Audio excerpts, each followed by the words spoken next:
I'm not going to spend too much time today catching people up on the channeled content. I've been putting a lot out online and in the courses and things like that. And I know it's a really difficult time, so we have a lot of questions. And so I want to spend the bulk of the time allowing the guides to come in and address all of the personal issues and things that you guys request. I am taking over the parent forums for a while, and we just had one a couple weeks ago, which was great. We had a really amazing group of parents come together, and we had a really enlightening chat about so many different topics about kids and gifts and school and structuring things with kids. It was really great. There will be one in March, so look for that. If you follow our pages, you'll see it. If you're in my inner circle, you might have noticed that I just launched the archives option for the subscription-based service. So the inner circle monthly video is an extra channeling each month above and beyond this free one that goes out on YouTube and here on Facebook. And the guides are addressing planetary themes, the energies that are coming in. I just leave myself open and we get the best information that they feel is necessary for us to understand. And so we work with a lot of different guides. There's a lot of different topics. And I started this effort in 2015. So we are going on I don't even know how many years that is. But regardless, I've had a lot of people over the years be very saddened by the fact that the year goes on and the old videos drop off. So we did a lot of work on the website. The archives are ready. If you feel like you want to upgrade, you can go straight to the website right now. I've put titles on these videos. I'm still not done yet. I've gone back to 2018 and I'm still working backwards. It's a labor of love, but I wanted to make sure that people could find their favorites. So I'm titling them with the prominent guide or guides who came in, as well as a theme, so we know what the message is about. All right, so everyone can search out the guides that they love, the messages that they need, and that'll be an ongoing thing. So that's ready, and you can check that out. But also, Epitime is complete. I know I've mentioned that several times. The book is on the website. It's free. I started from the beginning, back at Christmas after I put the whole thing up online. So I'm still tightening things up and making little adjustments. Nothing is changing in terms of the meaning. This is more an editorial, spelling, error correction type of thing. But continue to dive in, and especially if you're taking the course. So right now, I have a course ongoing. It is entitled Mastering Your Karmic Destiny, and it's all about suffering. It's through Mary Magdalene. Many others are coming in like Divine Mother and Kuan Yin. What I found is just everything's so synchronistic and timed so perfectly. So what I found is going back to the beginning of Epitime and then starting this course just crescendoed in this huge, understanding for me, really opened my mind to how not only my personal life has been unfolding, but how it connects in a grander way to what's going on the planet. So I highly recommend, if you got to the end of the book, and especially if you're in the course, try going back to some of the first, chapter 1 through 10. You'll really get a lot there, especially about the concepts of darkness and light. And it's not too late to join if you're interested in the course. We are on live class 4 of 5 this coming Monday. And the title is Those Who Have Not Loved Us. So Mary Magdalene will be addressing this idea of those who couldn't love us and how we rectify that in our lives. We have one more live class and then the live Q&A, but these are recorded, so you can go back and dive in as many times as you want.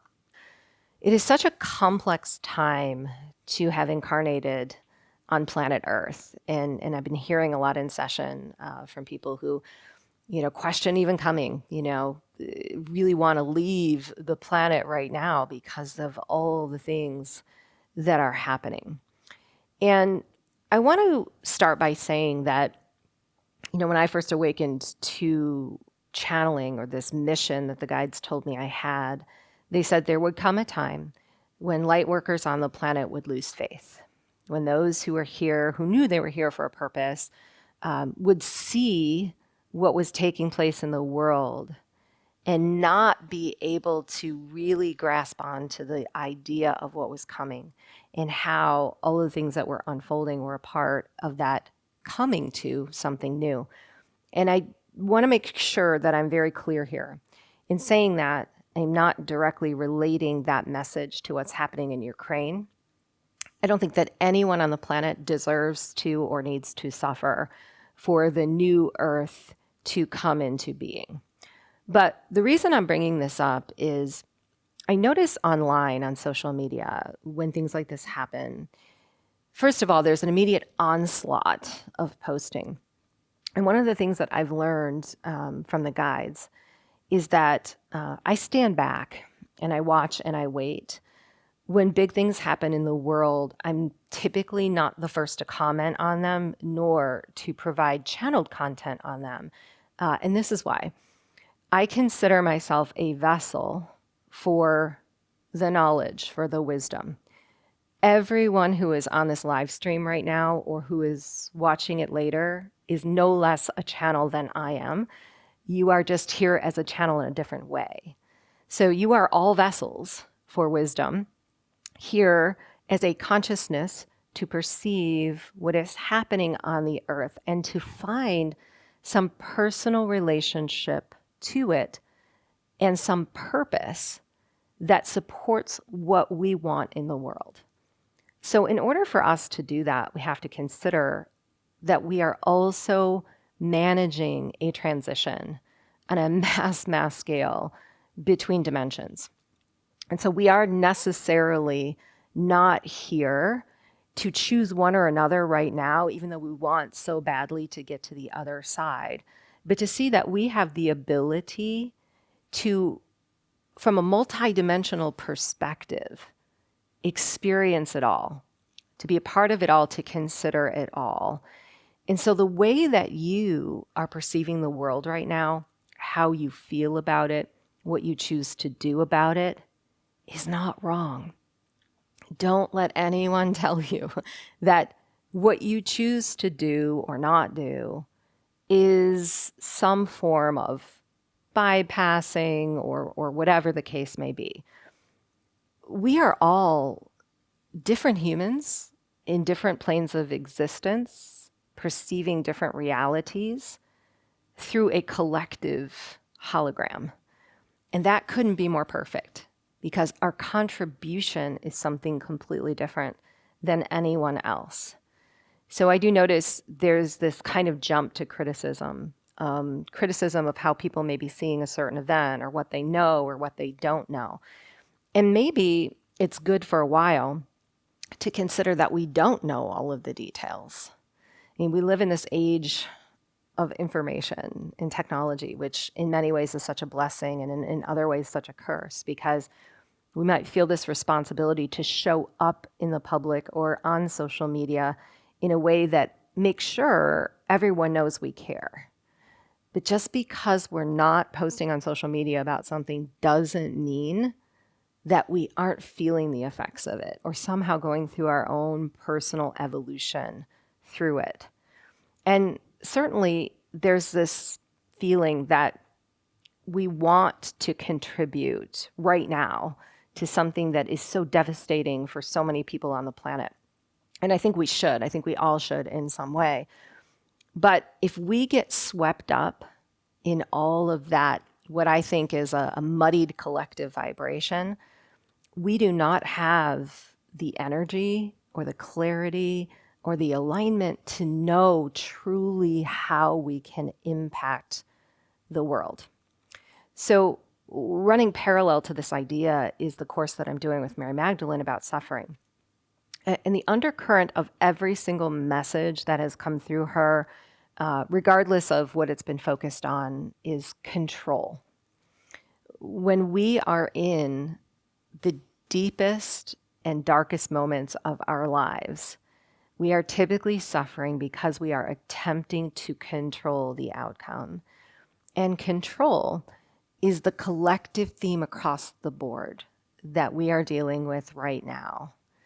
So the idea that we have to control how we feel or somehow block out things that we shouldn't see because our vibration might influence something else, or the idea that we have to control the narrative or be in control of knowing everything and how it's unfolding, these things are the same vibration as those that are in a control position. And I'm not saying that we're causing this again. So I'm being really gentle with my words because I don't believe that anyone deserves to suffer, nor does anyone have to suffer. We are dealing with influences of war that have gone on in the universe from the beginning of time. And if you've been reading Epitime, and again, going back to the beginning, it talks about this idea that every war we experience has the same Akashic thread running through it. We're experiencing war through the spiral of time, and we have yet to transmute it, not because we aren't good people, but because we don't truly understand how powerful we are. And when I say that, I think there's a big difference between being powerful or feeling powerful and trying to control. The guides say that when bad things happen on the other side of the globe and we feel powerless, our job is to hold the counterbalance of what those people must be going through. So if they feel powerless, our job is to find our power, because in those moments, we're able to tap into our inner knowledge, right? All of the energy that comes to us, all of the messages, all the stuff that we've been working on connecting to, this helps us to know that we can change realities with very small steps or real big, profound ones if we want. But if we're in a state where we become the same as those who are feeling powerless, or we allow something like social media or human stories to take us into the same amount of suffering that others are feeling. Mary Magdalene said this beautifully. I wish I could remember how she said it, but I'm going to post it online. And then I did in the group. She says, we're not doing the world justice. We do not do the world justice if we are suffering because others are. We are meant to hold the counterbalance of that so we can serve, so we can support. So finding our power at a time like this may not be easy, but it also requires that we look at situations from all angles. We become extremely curious. We don't negate any plane of reality because the physical plane is very important.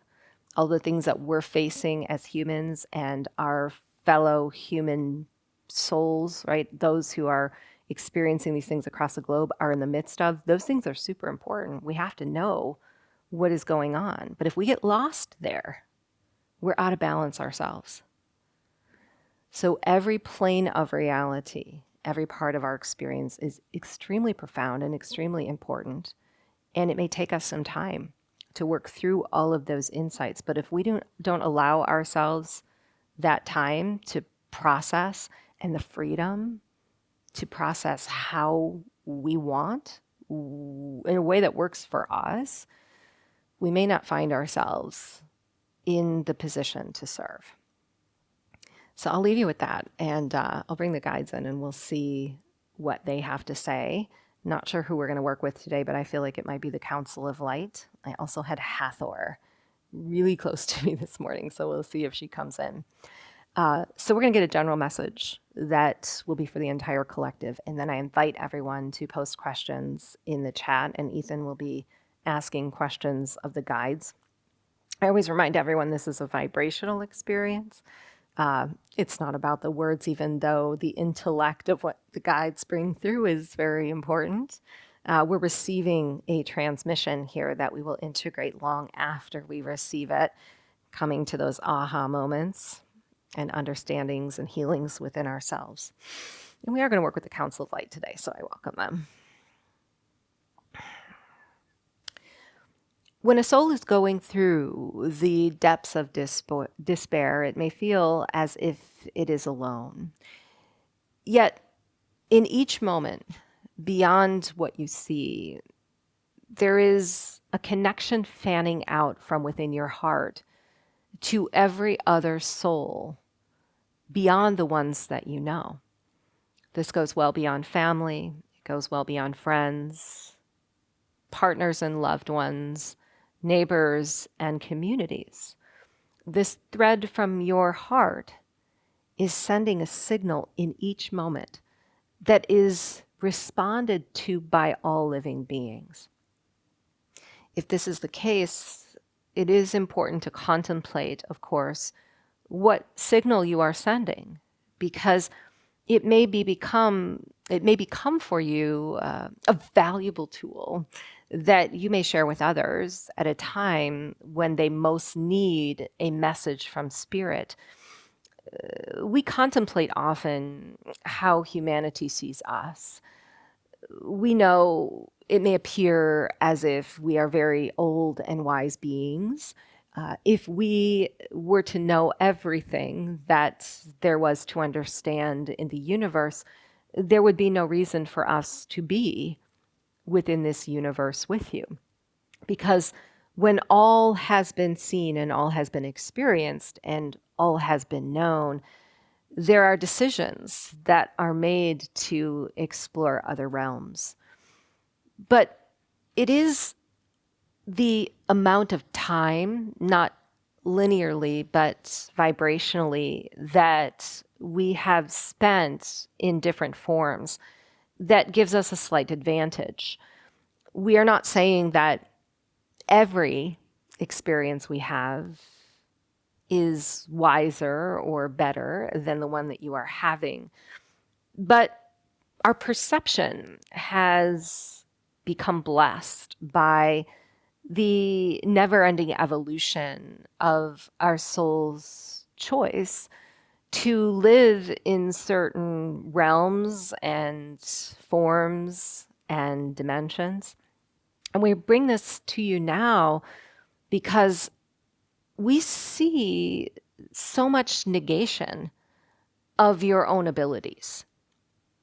When you are connected to something as important as an entire race of beings, it is not just the signal that you send out, but what you receive that is also important. Meaning, there may be messages coming to you that are meant to be an inquiry into your own life's possibility. You are here not only to experience a life for yourself, but to build one that is meaningful and somehow contributes to a life that others will also lead. We are not saying that you are meant to be the same, but the diversity that exists within each soul is so valuable to what a collective experience can become. So if you are all responding in the same way, you may believe that this is good. If we are all to focus on faith and on love and on trust and on truth, it will be shared with the world through our hearts and vibrate into the collective in a way that strengthens its potential. And we agree with you that these frequencies are good. But reaching them within each soul is what must become questioned. Because what faith is to one is not to another. What love is to one is not to another. What trust has become in the life of one may be completely different than the life of another. So you are here rectifying within yourself how to find these states so that they may find their way through you into the world. And this may seem very complicated.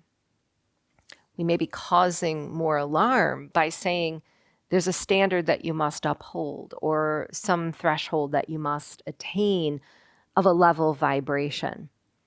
But to look back at your life on all that you have experienced to date is to see not a straight line, but one with many spikes and dips. There has been turbulence and there has been peace. There have been times of great joy and times of sadness. You have been in fear and you have also been in states of excitement. And this has brought you to where you stand today. So all that you are and all that you have experienced has given you the perfect analogy for how to face the world, for how to see it through the unique consciousness that you have decided to bring to the planet, but also how to share it in a way that may uplift others in their time of need. Because those who are struggling, regardless of the situation and where they must find themselves geographically or otherwise, are individuals as well. They may be experiencing a collective event, but within that container are a million individual beings with just as different experiences and ways of knowing peace. So they are looking for souls that are matching their understanding, that are hearing their request, that are responding in some way to a signal that they need help that only a small number of souls might understand.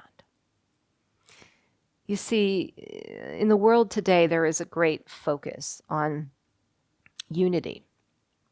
But unity has been defined as a similarity. For us to find unity, all souls must believe in the same reality, the same truths. They must interpret the same experiences as any other. But unity could never be found this way, because this is ultimately not an expression of why a soul would come to be a part of any collective experience. You see, we are somewhat sentient, some of us in variations of physical and non-physical forms. But when we express ourselves as a council, we are relinquishing somewhat our ability to perceive as an individual. We are finding a commonality. We are finding within all of our knowledge and all of our soul's experiences a common thread of wisdom that we will share as a one being, as a one identity. And we enjoy this. It is an experience that we requested, and it is one that we cherish. But you are here not in the same state as we are. While councils may form and groups may come together and co-create, it is what they bring to that creation individually and uniquely that is honored and makes it what it turns out to be, what it manifests into.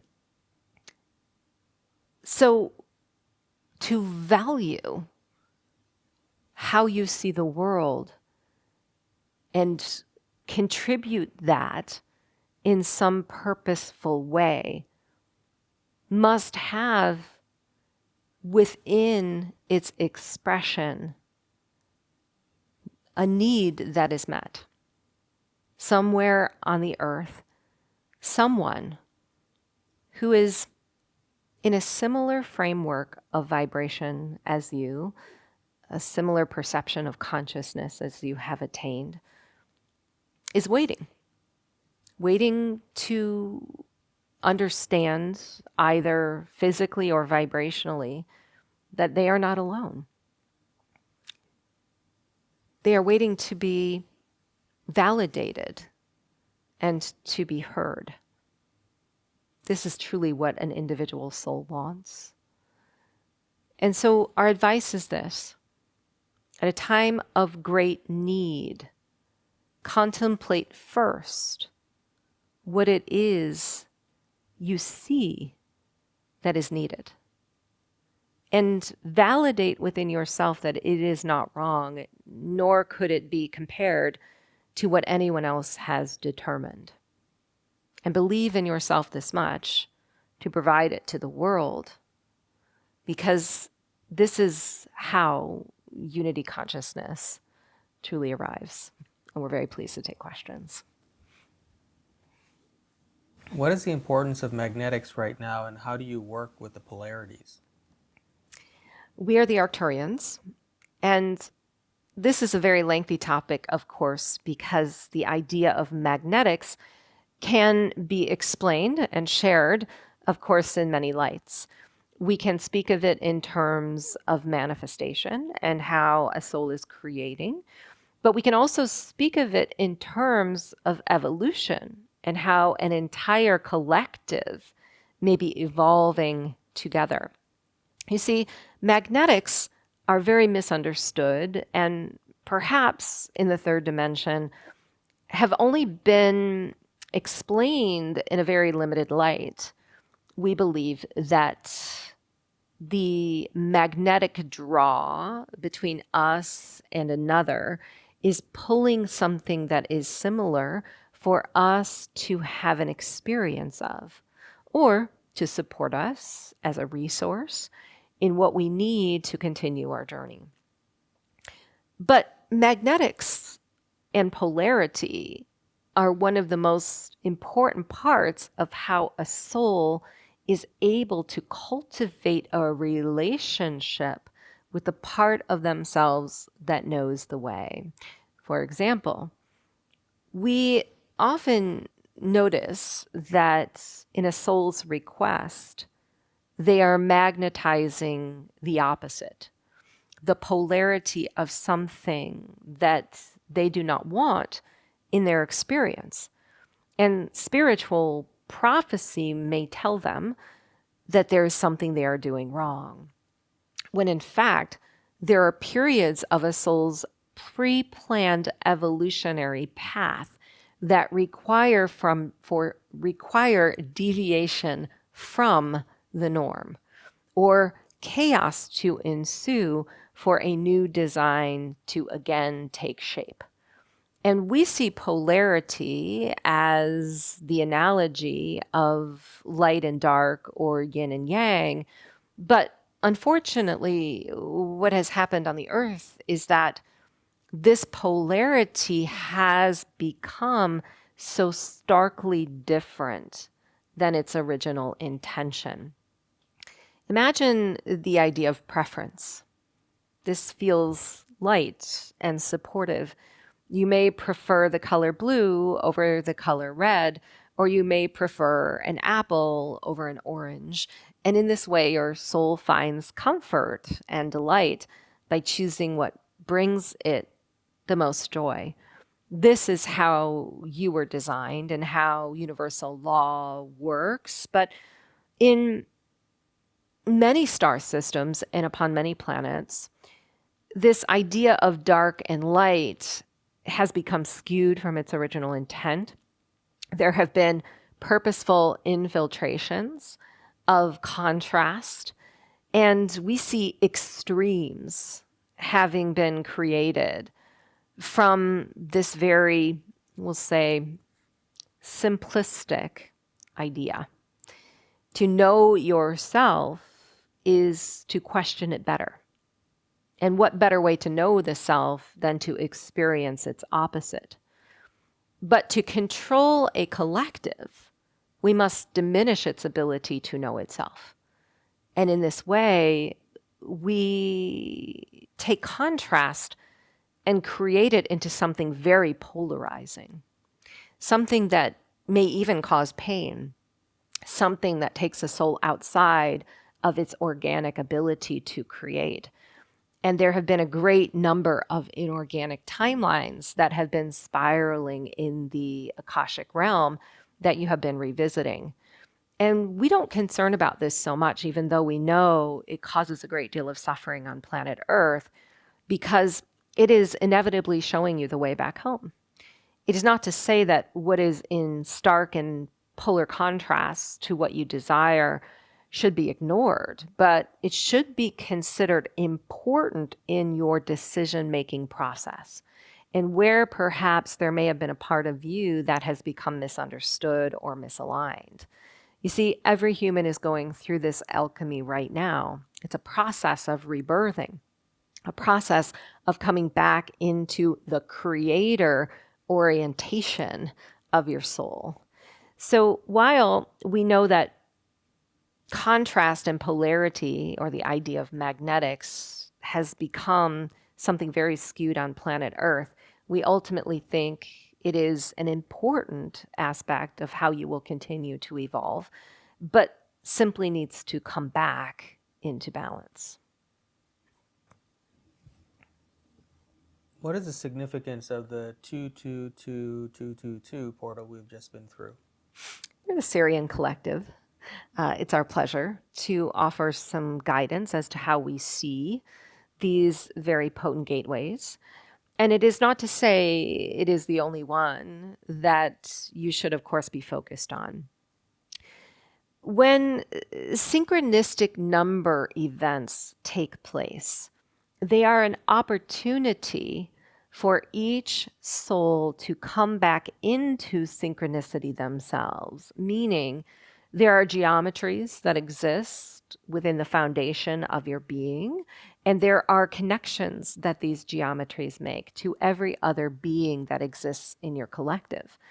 And when synchronistic numbers show themselves, they are either evidence of a collective ascending or an indication of an opportunity for vibrational influences to accelerate that ascension. And what we've noticed is there have been a great deal of souls focused on deliberately working with the planetary energies at this time.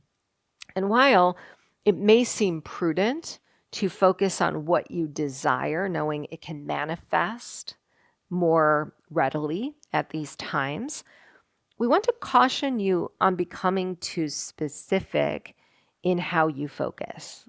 We think this is part of the problem that is going on planet Earth. And we gently suggest that it isn't something you are doing wrong, but something that you may have been taught that isn't in the highest intention. Many are trying to source things for themselves that are material or somehow supportive of their personal lives and health and relationships. And of course, it is natural for a human being to want to feel fulfilled and purposeful and loved. But at the same time, there have been so many false criteria and measurements that have been set in society to put expectations and unnatural desires in the way of what it is you truly want. And we're not saying that you don't know what you want so much as we are saying that what you want is coming from a false construct and idea that you will become happy for it or from or through it. Instead, if you are to keep yourself very clear and in non-judgment and non-attachment as these gateways present themselves, you will find that you are receiving messages and indications that are very personal and very potent to how you are meant to go move on your path and direct energy as an individual being. Now, for us to give an analogy of what we see having happened through the passage of this gateway would be quite a massive vision indeed, because it would be to calculate how every soul went through this gateway, what they received, and what they put into the collective vibration. And there is a great amount of energy that is swirling on planet Earth today. But ultimately, we think that from the emotional body standpoint, there has been a great deal of clearing, meaning some of the greatest wounds and traumas that have left density in the energy field were processed.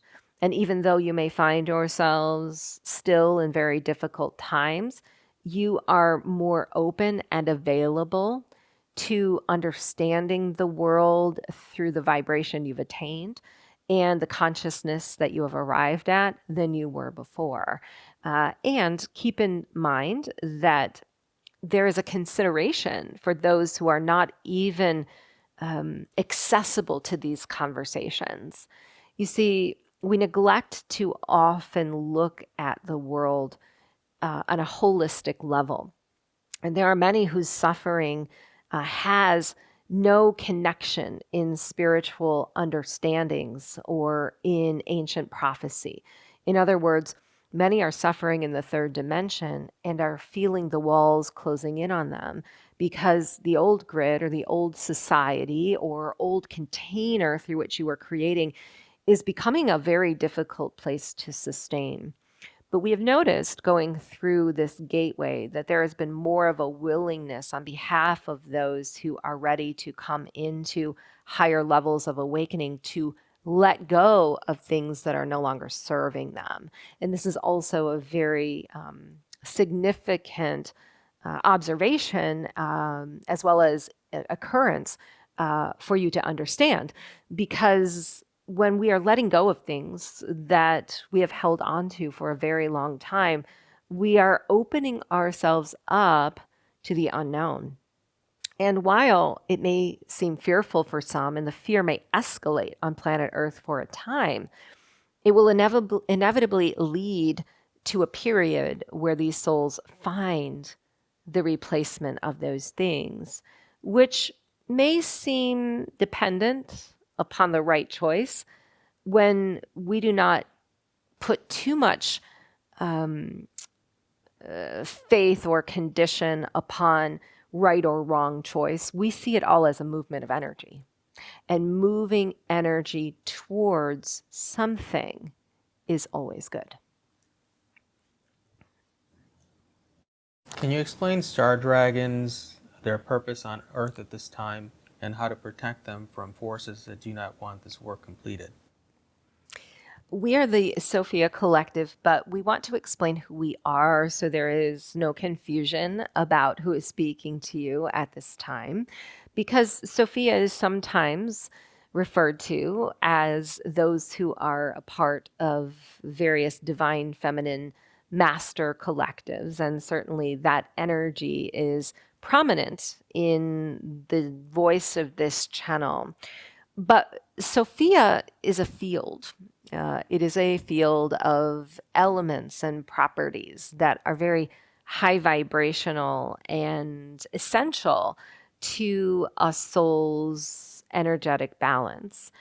So when you speak of dragons, we manifest from this field, we manifest from these elements, and we carry them within ourselves with the purpose of sharing them with those who are in need.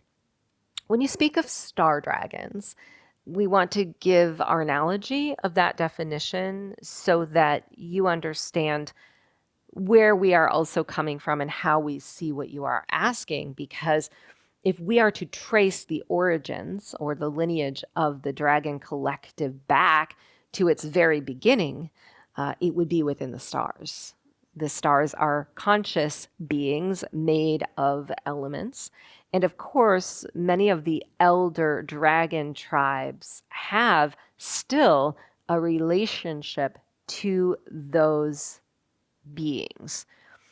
But on Earth today, it is true that there is a great destructive force and focus on eradicating high vibrational properties, elements that are healing and serving. In fact, we can look at your own bodies and how your chakras hold light and say that if the elements are imbalanced, you are not able to sustain a conscious relationship within yourself or to others. But we are not necessarily in fear of those who are attempting to diminish the power of us or others. And this is why. We understand that within the core of Gaia, there are valuable nutrients, energies, and electromagnetics that we retain a connection to, meaning through breath and through what some may call kundalini, which is the fire, we are able to draw and restore all of the nutrients and elements that are necessary to maintain our consciousness. And this is the most valuable tool there is, because while some may believe that wars are being fought over resource or land or money, the basic premise and origins of all war is knowledge. Control comes at the hands of those who have access to knowledge. And we give this to you now because it instills within you the remembrance of how easily that comes to you when you are willing to breathe. So to find yourselves in a state of chaos on planet Earth and to have this valuable connection to Gaia runs parallel to the connection we have to many stars and planets. And it is a force to be reckoned with. It is a force that is not able to be broken only through will and by choice. When I'm in meditation and calling my guides, why does my body get super cold? We are the archangels, and we're very pleased to answer this question. As we speak as a one voice, there are many who are lending their wisdom. The intelligence of the body is like the master alchemist that a human being does not recognize. Because any time that we are working with the breath, we are calling the body's attention to something known as life force. And life force is so complicated to define. We find that many on Earth today attempt to bring a definition to it, either physical or astral, but it is both. And so when you are breathing, the body is opening itself up to the idea that it has the ability to either suppress or activate certain functions that bring it back into a state of homeostasis. So if we are feeling a sensation of temperature, warmth, or cold, for example, when we are meditating, our mind may go to the idea that we have connected with something wrong or something bad. And certainly we know that the sensations of some of you are drawing attention to what it is you're connecting to and helping you to discern. But there are subtle pulse points in the body that we can communicate with to know whether it is a part of our divine function, a sacred unification of cells and microbiotic consciousness, or something outside of us that is calling our attention to a message or a being. But warm and cold, these two states, while definable by science and certainly able to be detected similarly by all humans, does not show up in the same degree in every physical body. So we're alerting you to the fact, to the idea that you must go deeper into your own sensory and what the body is showing you to truly understand what it means. And this is apt to change. So if we become too attached to the idea that in a linear fashion, the body is showing us something that we must always rely on, we can become overly suppressed, or we'll say overly enabled to allow change to take us on the journey of exploring how potent and wonderful our senses are. So meditation and using the breath, it is a very mysterious tool. In fact, it will lead us into many dimensions. It will change our bodies before our very eyes. It will support the unification of our minds and our hearts. And the body will strongly react to this. But the body is the vehicle through which the breath is channeled. Keep this in mind and continue to ask these questions so that you may forge a beneficial relationship to the body itself.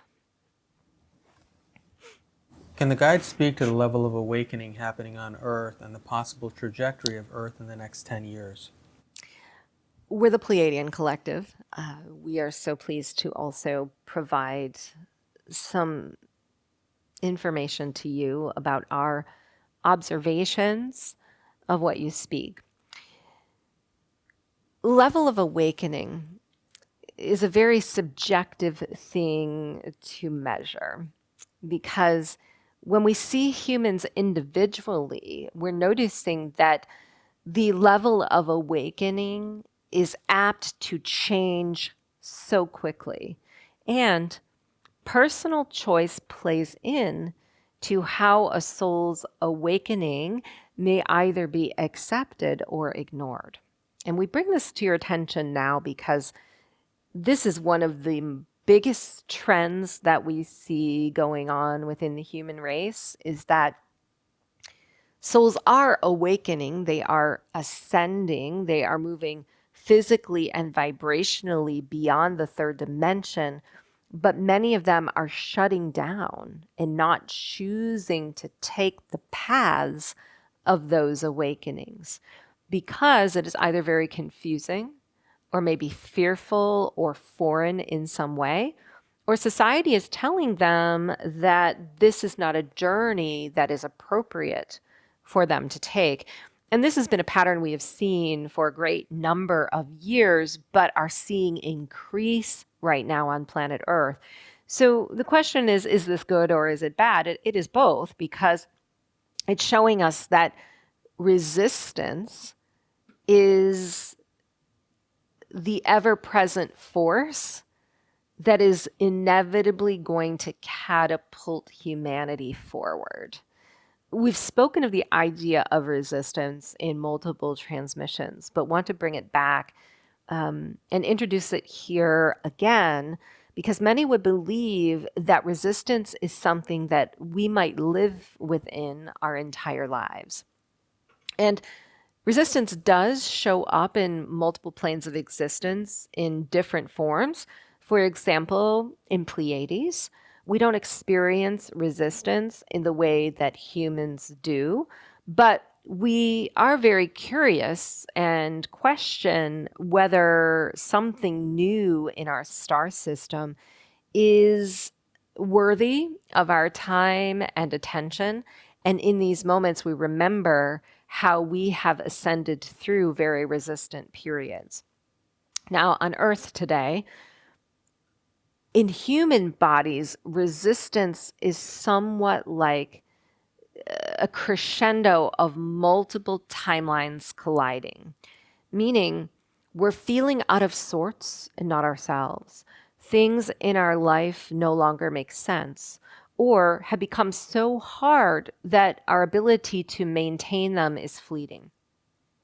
But if we resist change, moving into new beliefs or new identities or new ways of doing or being in our reality, we will inevitably cause the universe to step in, because source energy is good. We want to go back to what the Arcturians explained about magnetism and polarity. Just because you are in a state of resistance does not mean that you are not magnetizing the polarity of what it is that you need to change. This can be looked at as every problem has a solution or every solution has a problem. But if this is going on, it is good, because something will happen in our lives that we may deem bad, that makes us let go of something that we were unwilling to decide on. And in that moment, we are free to accept whatever it was the universe brought in for us that replaces the thing that no longer fit. And this happens across the board in many lifetimes and in many situations on planet Earth. But on the whole, those who are resisting awakening are bringing so much new energy into their lives, so much possibility to the earth right now, that if we look 5 to 10 linear years forward, we can say that a great deal of change is going to take place in a very small amount of linear time. And this is something that can be guaranteed. But the question is, how will that change manifest? And to make a prediction of this is something that we caution, even though we have a great deal of faith and very high hopes for where you are headed, because we know that to get from where you stand today to where you want to be in a more unified and peaceful collective, it is going to take a lot more of that resistant energy to show itself within you to the degree that choice is made either by the self or by the universe. And sometimes that can be a very uncomfortable period. So, our primary areas of attention, let's say, or focus that we see being important for you or changing drastically is your connection to source. In the physical realm, this may show up as monetary abundance or currency. And there have been lower vibrational and dense imprints that surround the flow of currency and how humans source for decades. But there has been a great deal of questioning of this, a great deal of resistance, a great deal of control, and all of that factors in to a springboard that will carry you from where you stand today in a very diminished state and ability to source to where you may end up in 10 to 20 linear years with more freedom to receive for less effort and less time. In fact, we think that time is something that will also be felt very dramatically. And it is not because time itself is changing. You are calculating linear time and measuring it to the hour, but time is felt within. And the turbulence of what is happening on the earth may cause it to feel as if it is speeding up. But actually, what is happening is your manifestation skills, your abilities to manifest in the physical realm are becoming more adept. They're becoming quicker.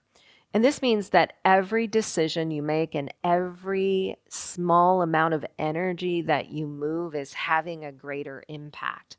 But to go backwards into the third dimension and attempt to manage tasks that are very linear or structured in a way that are suppressive is going to feel that much more difficult. So there is a freeing, we believe, of structure that is an inevitable change that you will notice in the coming years. Now, we know there's a great deal of concern about governments.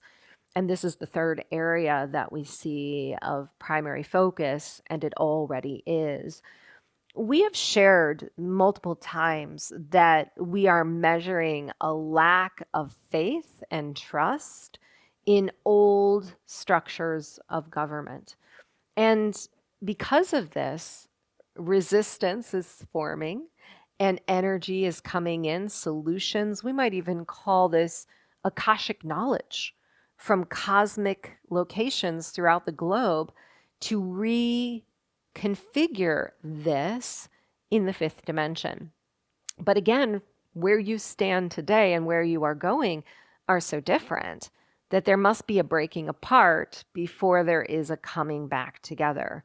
So we do see a period of time where government or the idea of government oversight is going to become more localized.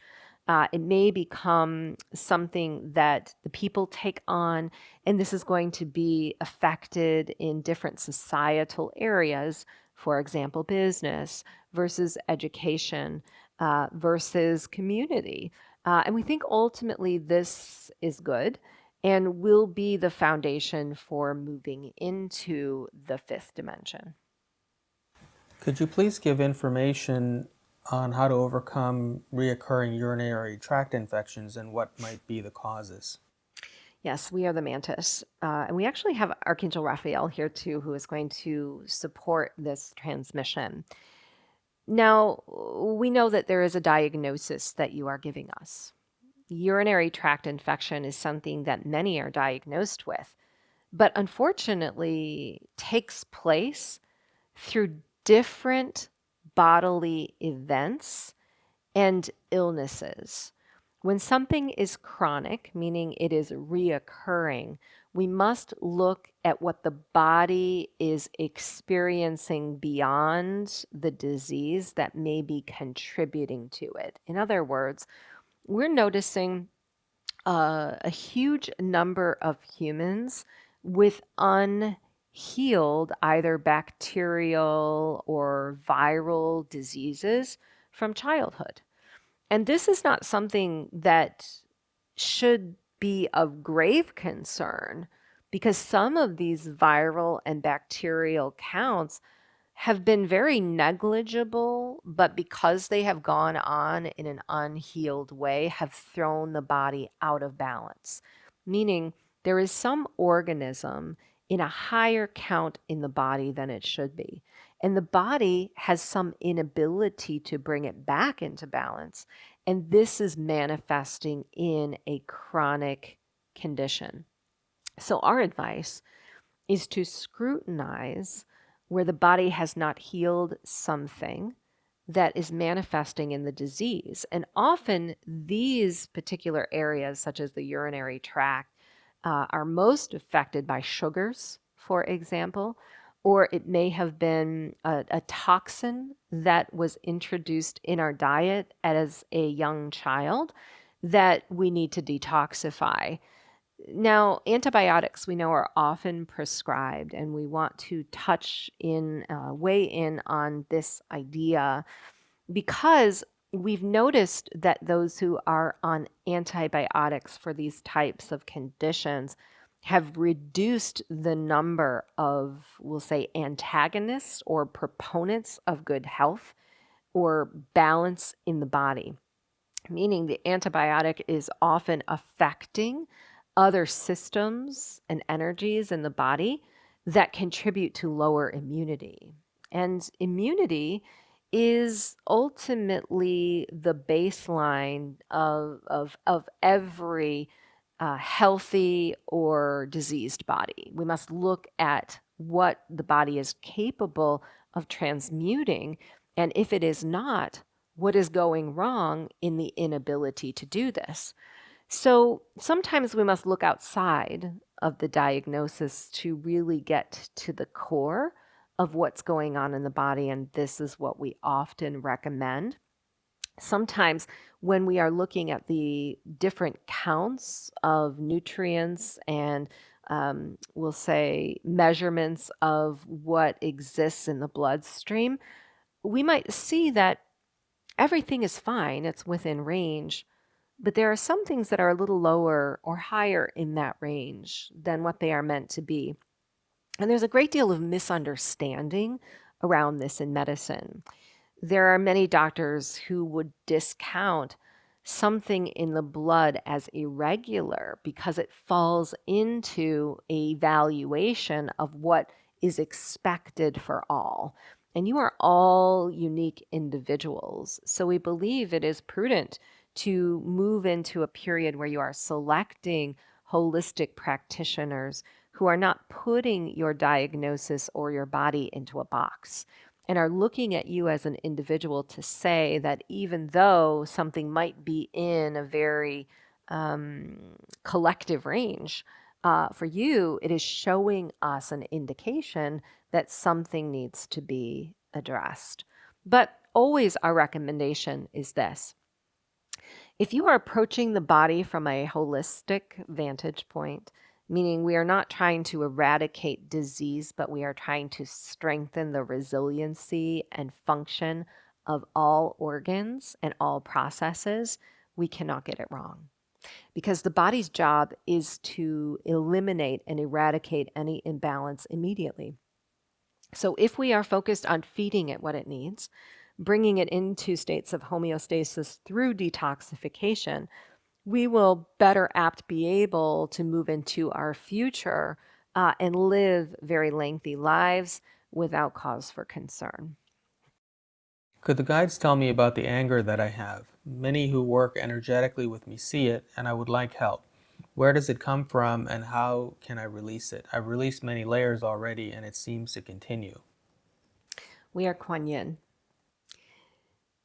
It is not that you are a healer, that the anger shows up within, but it is the part of you that is yet to be healed that the anger exists for. You see, the parallels between those that we heal and ourselves are strong. There is an idea on planet Earth today that those who heal and those who teach are somehow in a state of perfection. But to be in a state of perfection would not allow a true understanding of what we are here to heal. So it is calling us, emotion, to go deeper within ourselves. We are being asked a question. Is it something that we are here to heal for the sake of ourselves only?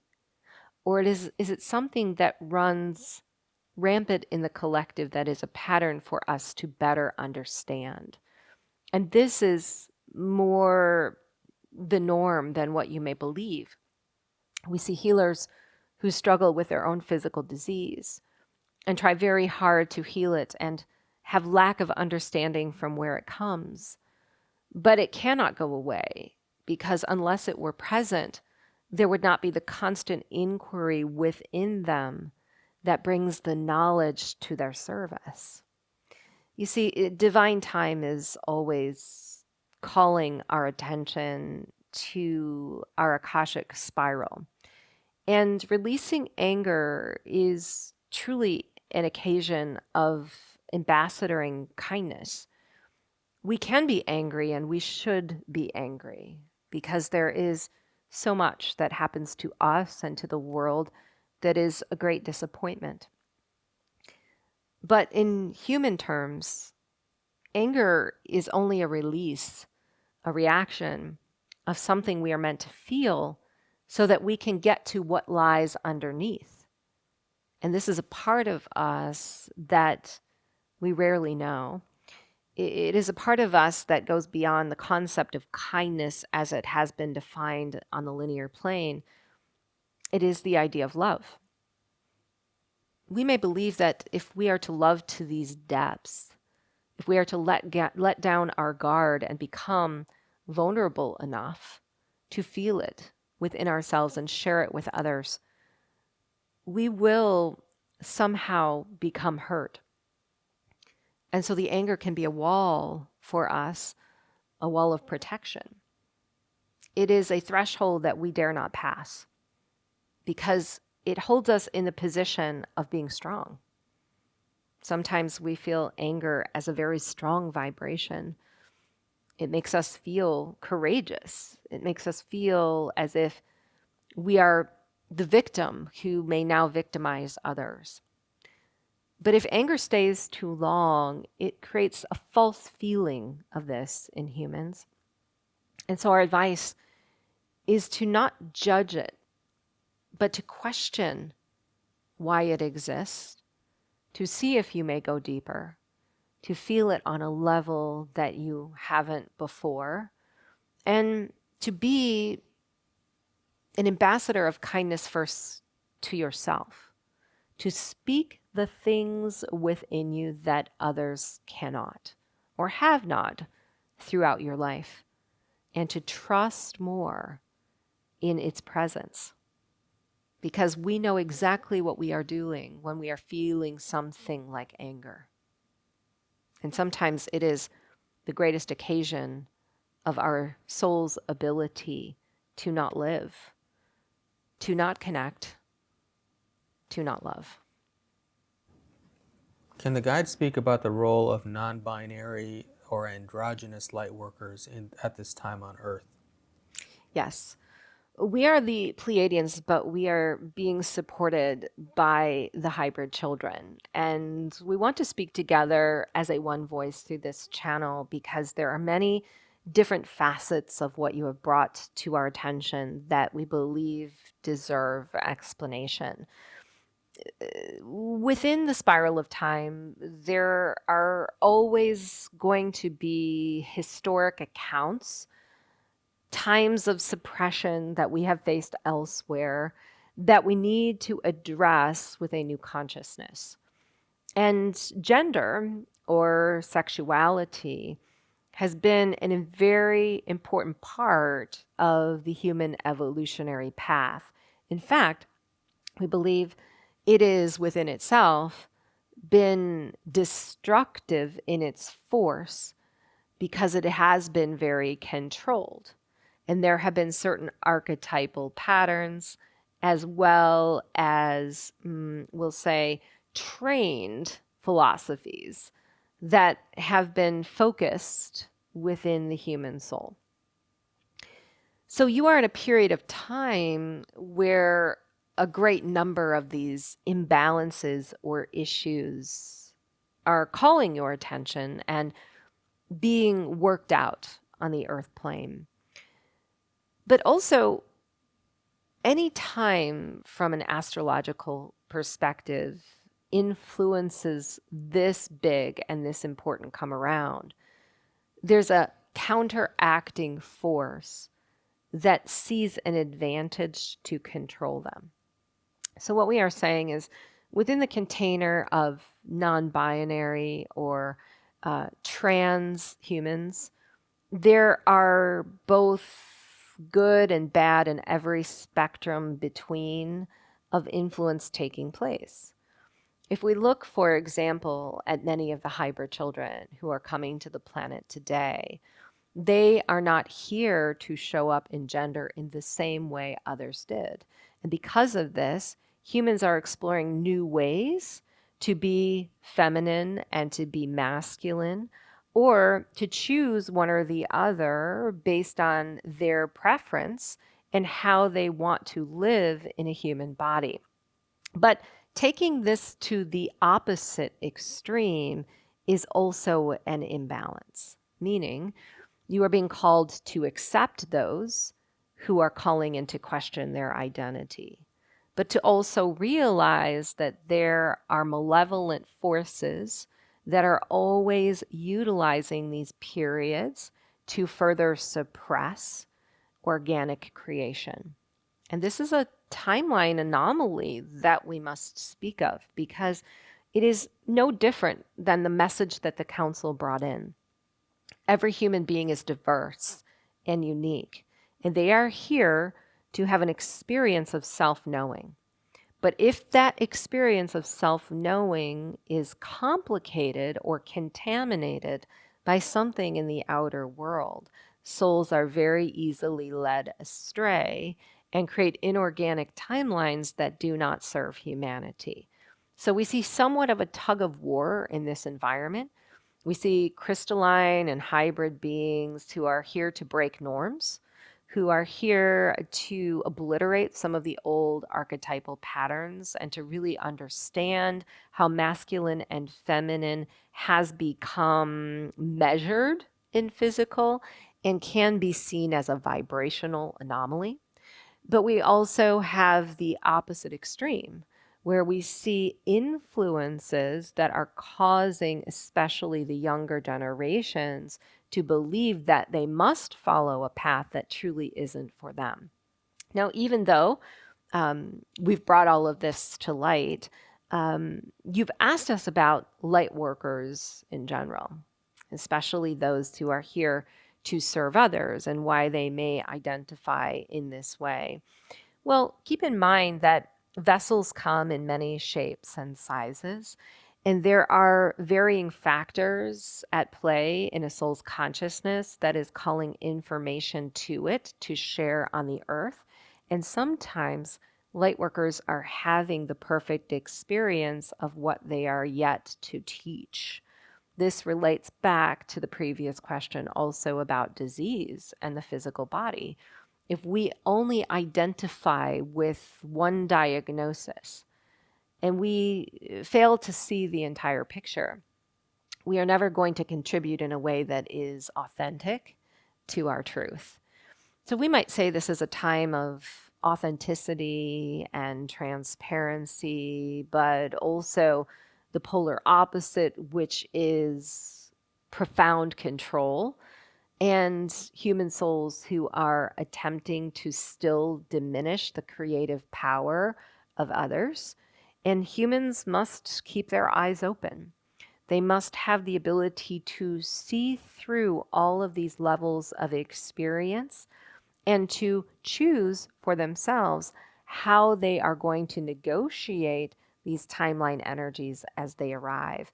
It is a complicated mix, we know, and it lends itself nicely to also the original message about how these times are so complicated to navigate. How, from a multidimensional standpoint, there is no guidebook or rule book for coming into a new state of being. You are learning to accept each other for the truth of who you are, but to also allow others to manage their own truth. Can the Divine Feminine Masters share their thoughts on Instagram and the desire to be famous? Is there an energetic benefit to being known? Do they enjoy being famous and getting our attention? How can I overcome feelings like I don't have a desire to be seen, yet fear I will be forgotten? Does one need to be seen to make an impact in the world? We are Mary Magdalene. It is not the technology that is causing the problem, but the consciousness using the technology that is determining its worth. And this must always be looked at in terms of intention, because through you, an intention is expressed. And if you are here as a vehicle of service, that intention can be expressed in multiple lights.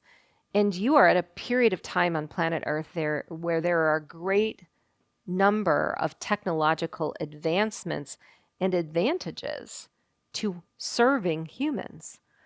But the problem we see is many of these technological means or platforms, as you have called them, have come up in a dimension where ego and money have been the focus.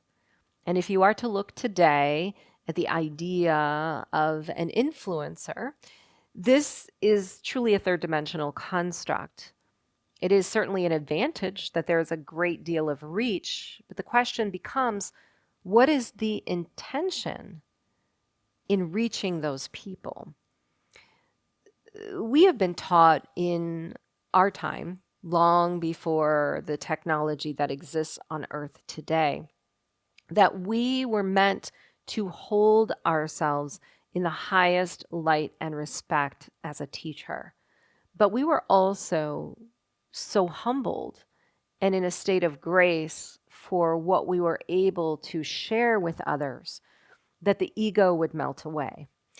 And these are the things that must be managed when you are making decisions today, because you have the ability through technology and how you use it to change its future outcome. But we do caution that you are moving into a period of heightened focus on human ego and how the soul sees itself within its experience.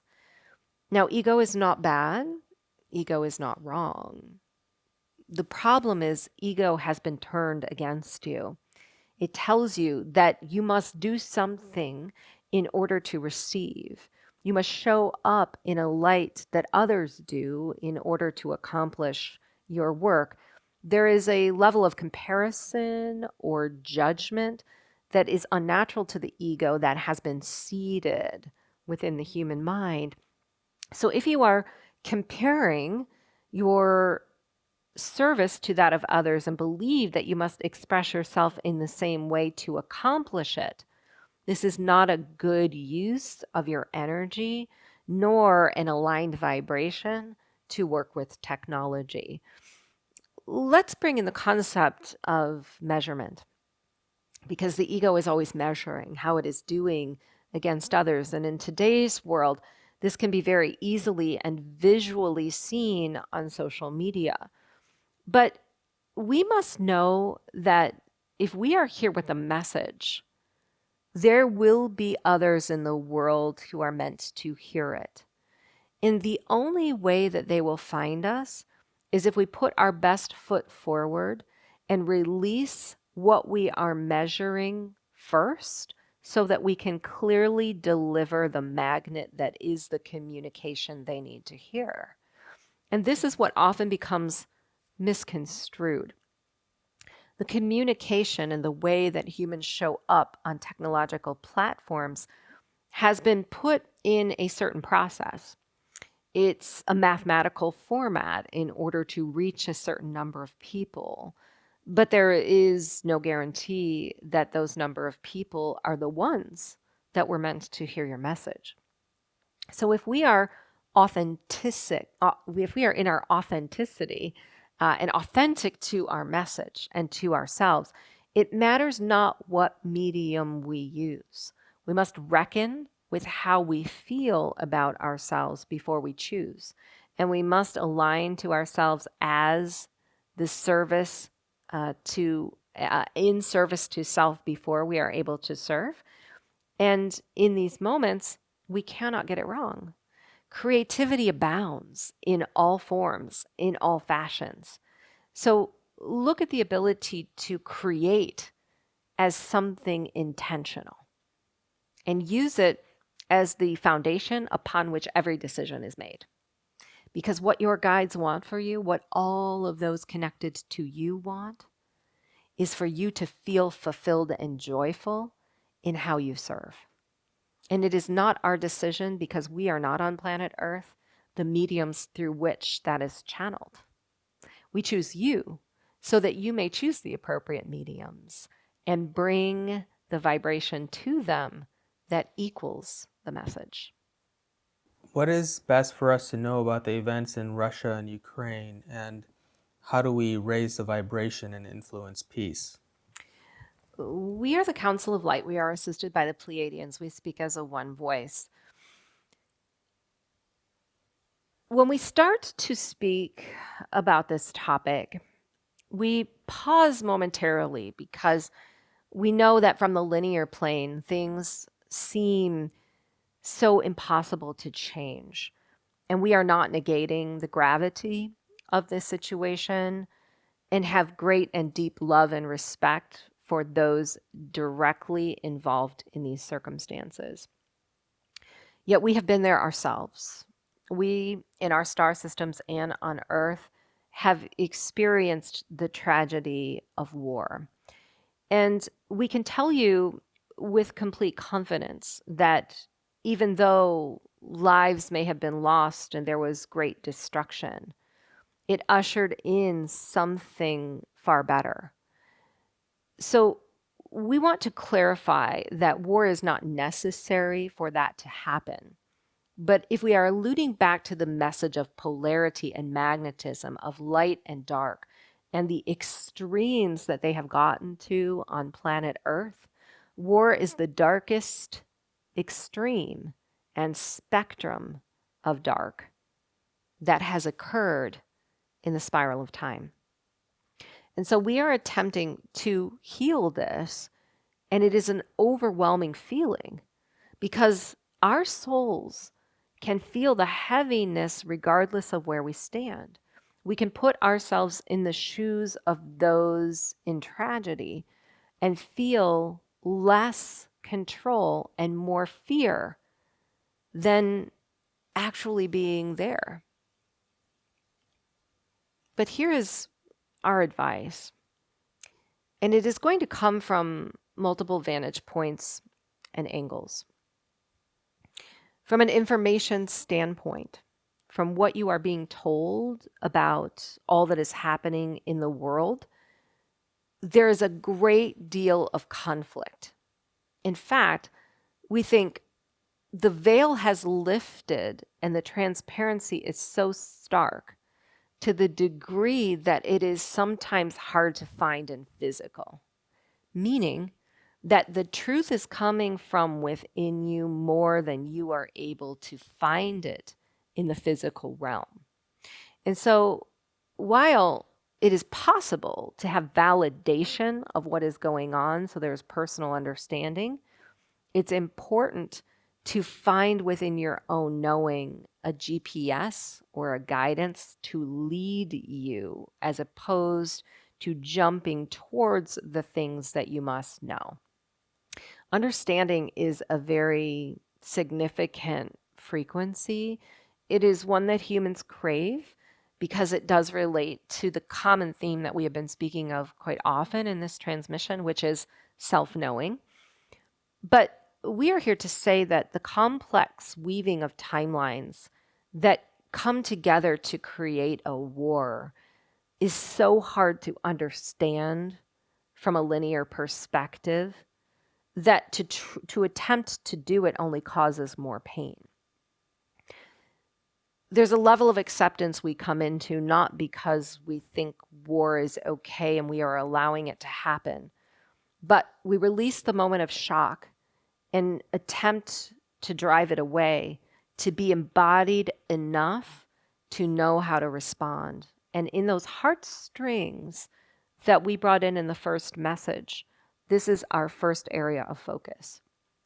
We want for others to be safe, and so we find the frequency of safety within ourselves. We want for others to feel courageous and strong, so we find the courageousness and the courage and the strength within ourselves. We want others to feel healed and to know peace, so we feel healing and peace within ourselves. And through that vibration, we are sending the most loving care package that we can possibly muster. There are some who are here to support in physical, to find themselves in conflicting situations with resources at hand. And there are others who are here to support the mental process and the breakdown that those who go through war will experience. And there are yet others who are here to help the emotional and spiritual, the feminine aspects of war. But regardless, we think that to address this theme, this cycling pattern of war that continues to vibrate through the collective, it must be seen as an occasion to release any connection to it. We're not saying attention, we're saying connection, meaning what makes war possible. Those that are fighting wars are able to make these decisions because we have given them that power. Those who are choosing to begin war or to involve themselves in it have the resources to create it because we are the ones contributing to that resource. So we must evaluate in our own lives where we have given up our power or our resource to something that is choosing on our behalf to do something that we know is not good. And in these moments, we know we may come to a point of self-loathing. We may believe that we've been contributing all along and have been fooled. But this is the great awakening that is taking place, and it is truly beyond war. Because the war goes on today in communities beyond the one that you have brought to our attention. The war goes on between races. The war goes on within families, within bodies, and it will never end unless we are able to reclaim our sovereignty, to reclaim our freedom and our power, and to only choose to provide through us to others what uplifts and supports peace and enables the world to come to a state of alignment. Now, this may seem a very tall endeavor. Humans may question how their small contributions or life changes make a difference. But you are moving into a time when some of these decisions are going to be the difference between living in a third dimensional reality that is showing you no option other than to suffer, and a fifth dimensional reality or a multi-dimensional reality where the options are open. So to bring war into our hologram is to see how we are contributors of our own life to a collective reality that we want for all others. And we know this seems selfish. Who are we to live our lives right now when others can't? Well, you must.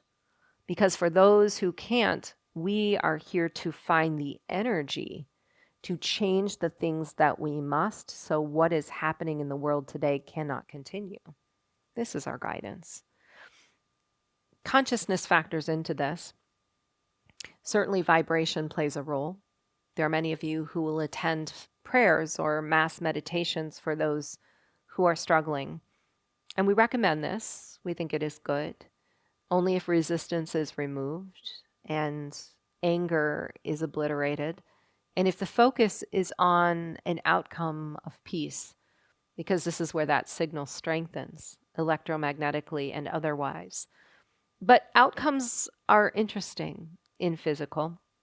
We may think that our mass meditation is dependent upon seeing a very specific result or it failed, but that is never the case.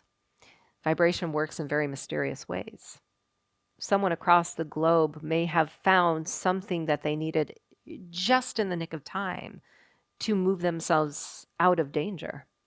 Or someone may have made a decision to step outside of the boots of the soldier at the moment that they were required to do something against their own will. These very small actions are not seen by us, so we may think that there was no good that came of our efforts. But this is where we fall short of our vibrational contribution. If we lose faith because the evidence is not seen, our vibrational work may not pay off. We're meant to hold that state to sustain it beyond the time we sit on the meditation cushion, so that we may always be the ever-present force and foundation of what we desire. Could the guides please speak about the new children coming to the planet and what they want us to know? Yes. So we are the rainbow children. We are the ambassadors of those who are coming to Earth, and we are the ones who are the elders. So we are not the entire conglomeration of all hybrid children and beings that are waiting on ships and on planets and star systems, but we are perhaps the ones who have been here the longest, the ones who have been seated and are coming next. And we are excited, and we will tell you why. At a time when you see so much turbulence, we are seeing a great clearing of density that we have been watching for a great number of years. And this density is important to consider because while the word itself may allude to the idea of heaviness in the auric field, dense energy holds a great number of different timeline energies and considerations. We will take one as an example. In our minds, it is important that we are honored for what we know as opposed to having to be subscribed or opposed to having to subscribe to something that we are taught. And it is not to say that children will not learn. We are excited to learn more about your planet as we have been studying it from afar and want to experience it in physical bodies. But things are coming to a pinnacle point in what you call education, where a great number of parents are beginning to question some of the ways that their children have been taught. And as this is going on, there is turbulence and there is anger and there is even some fighting. But as this is happening, density is being released. And we're seeing the opportunity to come into more clear parents, those who are observing right now some of the changes that are taking place on planet Earth. And even if they are not doing anything to change the experience and physical, have conscious knowledge of its existence. This is quite different than what we have seen and what we have been focused on in terms of our arrival. But also, the earth itself, the physical being that is Gaia, is very crucial to our arrival.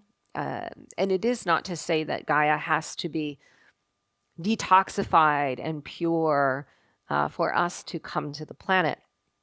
We are such efficient transmuters of density that it is not often the toxicity that causes us to stall, but the energy and information that Gaia has access to in the galactic grids or through the connection of those grids is extremely important, because we come with such advanced telepathic abilities and sensory perception that for Gaia to be in a better position and to be fully connected to a stream of universal knowledge will support us in that. So this is another factor. It is one that you may ask how you can control. And we might say it is already happening, that Gaia is moving in the direction that is best for us. It is inevitable that you will do the things that are necessary for that to happen. And we have watched the grids with great curiosity. We've seen a great deal of forward motion or progress in how the new grid system has been aligning and connecting to Gaia. And we've also seen some backward and destructive motion. But we're confident because we see her moving on her axis and in her magnetic poles to a position that is more suitable for us and supported by many of our cosmic families and ancestors who will be in proximity, we'll say astrally, to support us as well. Can you please share some tips on self-loving? We are Divine Mother. To cultivate self-love is to let go of what you believe stands in its way, to take an inventory of how you have not honored the truth of who you are or have held it to some inauthentic standard that cannot allow it to arise. You are all here on planet Earth, souls in physical bodies, as an expression of God, which is love. So you are not attempting to do anything to find that love. You are attempting to be something that helps you to realize it and to feel it deeper, which leads you to sharing it in ways that are unconditional. But we know these inventories that you take within, the things that suppress the love that you are, might be great. There might be a great many reasons why you believe that love cannot be found. We do not see this at all. We simply see the communication that you are having with yourself on a daily basis that may show up in different lights and may take different forms and reasons. It may be dependent on your past and decisions that you have made before. It may be a reflection of yourself in the mirror or something that you are yet to attain, or it may still be something about you that needs to heal or change for you to feel whole. But love is not dependent upon anything that comes in the future.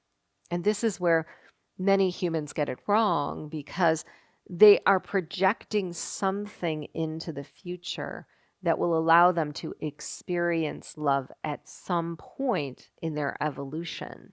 To work towards that love will inevitably help them to find it. But this couldn't be farther from the truth, because you have nothing but the moment that you stand in now. So if you are attempting to heal something so that you may find it later in life, you are only suffering between this moment and where the next will arrive. So our advice is to release it now, to take a deep cleansing breath, and to allow yourself to speak nothing but sweetness to yourself and within your voice. To feel yourself coming through your own energy field and expounding upon the breath as it fills you with joy, and touching everyone regardless of what you say and how you show up. Because ultimately, we are not physical beings. We are here having a physical experience, and we've chosen a vessel through which that experience is able to take shape, through which we are able to sense and emote and to go deeper into our own self-knowing. But this physical body that you are in all of its conditions, this is not the path to love. We want to share a practice also that, as divine feminine masters, many of us were taught in our very early years, because it is often the feminine on earth that have the hardest time with love. It is not to say that the masculine do not struggle, but so much has been placed in the way of a feminine being's beauty. You see, the feminine is the greatest power. It is not diminishing the masculine. This is not what we are speaking. But the masculine is dependent upon the nourishing energy of the feminine, and in perfect balance, these two create. So as young children, we were taught to feel into the ancient power of our feminine selves, to appreciate all of the beauty that we were, not that we would ever see in a mirror, which in these days were not something in our possession, but that we could only feel and tangibly know through our own self-expression. You see, the feminine is coming back to the earth in mass, not because humanity needs a softer version of any ruler, or to counteract the control of the patriarchy. It is the lost love through time and the balance of the Sophia that is the energy of feminine that surges through your veins. This is truly what an expression of love is. So if you are to affirm this, if you are to find a moment in your day to go within and feel it beyond what you see, to let go of the judgments of comparing it within others, you will know love. But do not place it outside of you. Do not put it on the calendar as a goal. Tend to it now, in each moment and each day. And remind yourself often that you are this love. Can you help us understand how we can heal ourselves physically? We are Archangel Gabriel and Master Melchizedek and many other ascended masters who speak through this channel. Physical healing, while is so simplistic, in all reality has become such a difficult path for many. And we've explained much in this transmission about the body and how it serves you and how it's meant to come back into perfect balance and symmetry. But we will address this from another vantage point, which is belief. We have noticed over the years that there has been eroding belief in a human soul's ability to heal itself.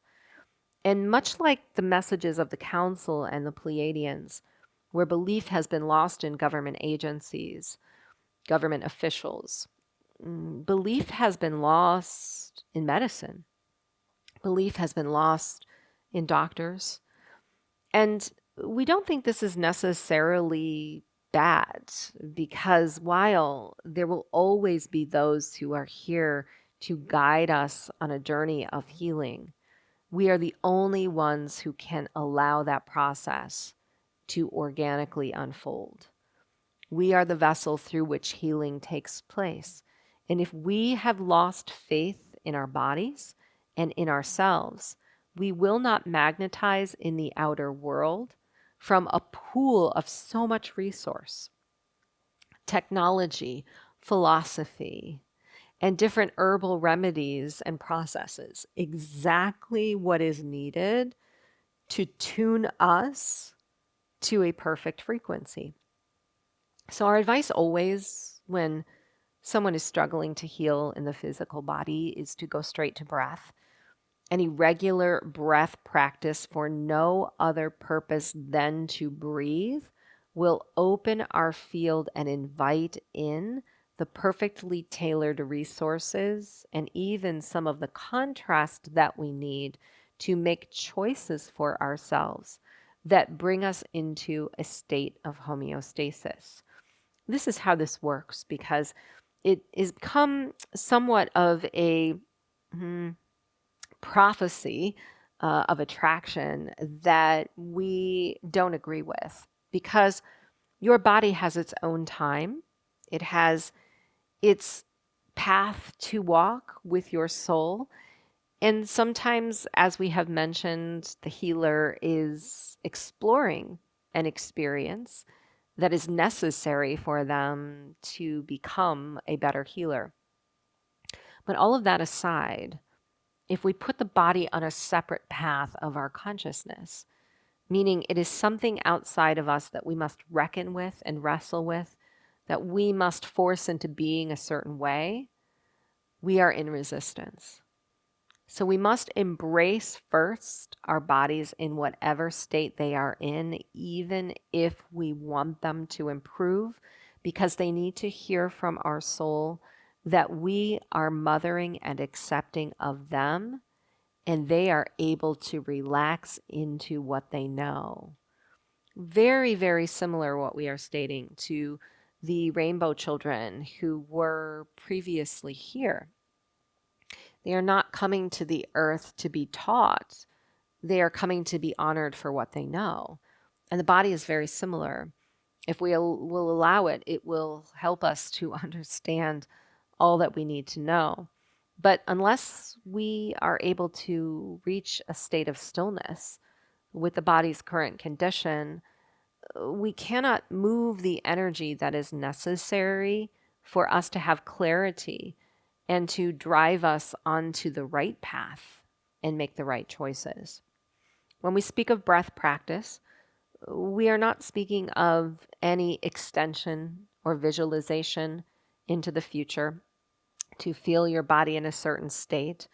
And this is not wrong if you choose to do this. We think the body can respond in kind. But the problem is often we're validating and judging. There is a certain reward we are looking for our efforts that doesn't show up right away.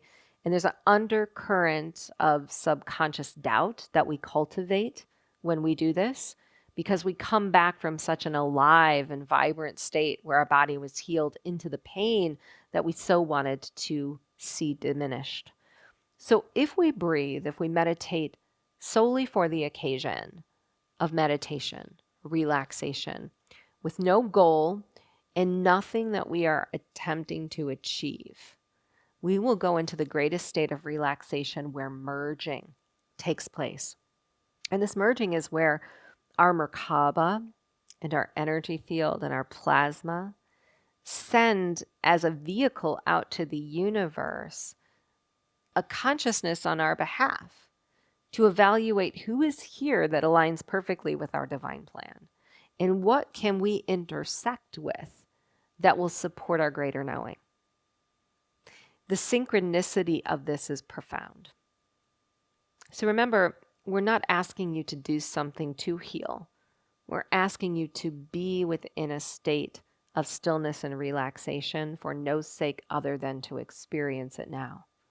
And in that state, you will open the door to a pathway of healing that will be quite mysterious, synchronistic, and also exciting if you will allow it. But remember to always believe.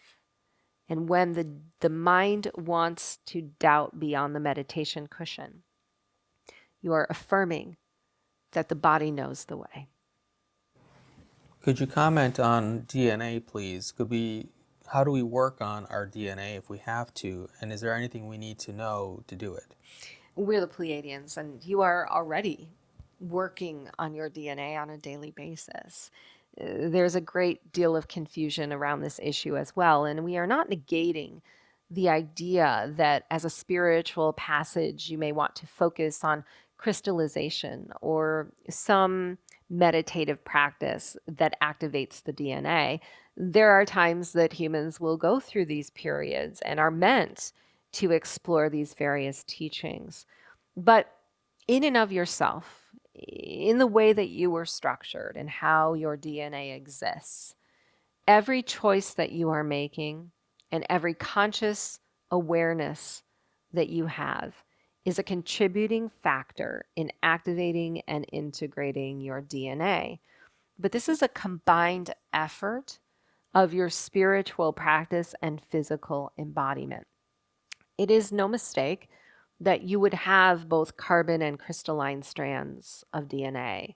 And there has been a great focus on the limitation of your genetic capabilities because the genes and the DNA carry your most significant connection to knowledge. While we see the DNA as holding patterns of the past, we must look at the spiral and its parallel to the great spiral of time. There could be no mistake that these two are in the same symmetry. We are within us a vessel for the Akashic records.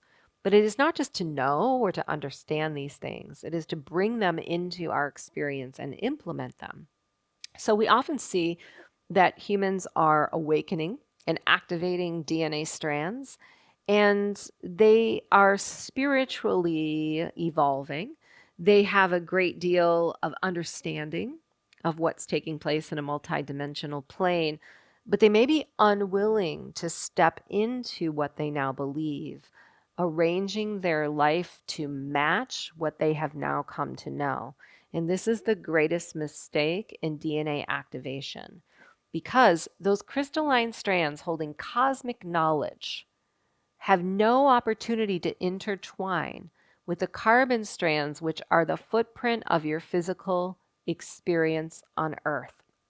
And we can say that this has had a great impact on the constant replay of karmic timelines that spiral into your experience. Because unless we are willing to move in the direction of our belief systems and use our spiritual advancement to create a physical life, we will forever experience the same physical reality until our consciousness is applied to it. So we don't believe it has to be made so complicated. If you are a spiritually minded or focused soul, and you are coming to a great many realizations about who you've become and how your life must change, become that and make those changes. And your DNA will do exactly what it is meant to do. This is no different than the body finding homeostasis. The activation and integration of those strands is dependent upon our perception and our choice through that conscious perception. What are some positive timelines for the metaverse technology, and how can it be used for healing and the advancement of consciousness? We're the Pleiadians, and there are many different potentials that we see for metaverse technology, of course, because if you are moving into a multidimensional reality, to have the ability to play in an astral one and to make changes to another's reality is quite profound. But we want you to remember that the metaverse has less to do with our physical connections and more to do with how we feel about our astral ones. Because if we're existing in a metaverse, we may be having experiences within us as if they were happening to us in the now. This is an idea that runs similarly to being quantum. So, when we are quantum, we can exist in any reality that we choose to perceive, and we can access the information of that reality and rearrange it through our focus. So, certainly, we do believe that in the realm of healing, the metaverse can lend some advantages. But we want to keep you focused on intention as we have brought it into this transmission before, because very much like social media and ego and using platforms for service, the metaverse is very similar. If we're focused on using it as a tool of personal gain, it can complicate our ability to truly make a difference. It's no different than a healer who is doing distant healing in a quantum fashion. To truly allow a healer to send energy from one destination on the planet to another, it must have complete and total belief aligned in neutrality with the transmission for it to be sent. Meaning, there are no disturbances, there are no conflicting energies in the way, and even the one receiving the energy should be in full acceptance and belief that it is going to be integrated and received. This is an enhanced model in the metaverse because we don't have to rely on something that is unseen. We may be able to actually see valid changes in what we are doing simply by using it as a modality that supports our physical and non physical contribution. For example, we think criteria and measurements, even though they are something in the third dimension that are not good, will manifest in the fifth dimension in a more quantum or vibrational way. For some of your scientific or medical models, to actually rely on vibrational changes is quite profound. So, this is where we see some of the greatest impacts coming in that can't be calculated right now, but certainly show us into the future that very subtle and pointed changes can be made in the physical or vibrational fields of another with validation and very succinct measurement in the metaverse. Now, one message we'll also leave you with is not unlike the one about those who are non binary or considering a genderless experience. Um, these movements, we'll call them, are ripe for those with malevolent focus to suppress certain abilities or to direct consciousness into a more narrow and self serving application. So, this is the, we'll say, positive and negative that we see going on in the metaverse right now that humans will be working out over the next several years. Are there things we can do to activate gifts within our DNA from past lives more fully? We're Archangel Michael. And this is very much like the previous answer about DNA. If you have come to this incarnation from multiple past lives, it is inevitable that whatever you've achieved in those past lives from a spiritual perspective is already present within you. But very much like what Divine Mother had to say about the suppression of love, we are looking for all of the inner voices and the doubts, the inability to believe that holds or suppresses that energy somewhere within us. So sometimes we can look back on our childhoods or our physical lives, and we can see moments where something that we may have questioned was inevitably true.